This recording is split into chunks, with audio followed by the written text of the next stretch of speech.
إن الحمد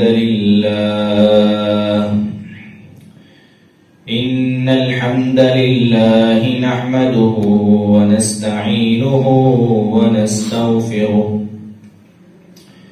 ونؤمن به ونتوكل عليه ونعوذ بالله من شرور أنفسنا ومن سيئات أعمالنا من يهده الله فلا مضل له ومن يضلله فلا هادي له ونشهد أن لا إله إلا الله وحده لا شريك له ونشهد أن محمدا عبده ورسوله صلى الله عليه وسلم أما بعد فإن خير الحديث كتاب الله وخير الهدي هدي محمد صلى الله عليه وسلم وشر الأمور محدثاتها وكل محدثة بدعة وكل بدعة ضلالة وكل ضلالة في النار. اللهم صل على محمد وعلى آل محمد كما صليت على إبراهيم وعلى آل إبراهيم إنك حميد مجيد. اللهم بارك على محمد وعلى آل محمد كما باركت على إبراهيم وعلى آل إبراهيم إنك حميد مجيد. يا أيها الذين آمنوا اتقوا الله حق تقاته ولا تموتن إلا وأنتم مسلمون. يا أيها الذين آمنوا اتقوا الله وقولوا قولا سديدا يصلح لكم أعمالكم ويغفر لكم ذنوبكم ومن يطع الله ورسوله فقد فاز فوزا عظيما. يا أيها الناس اتقوا ربكم الذي خلقكم من نفس واحدة وخلق منها زوجها وبث منهما رجالا كثيرا ونساء واتقوا الله الذي تساءلون به والأرحام إن الله كان عليكم رقيبا. أما بعد فأعوذ بالله السميع العليم من الشيطان الرجيم. بسم الله الرحمن الرحيم. ما يلفظ من قول إلا لديه رقيب عتيد. صدق الله العظيم.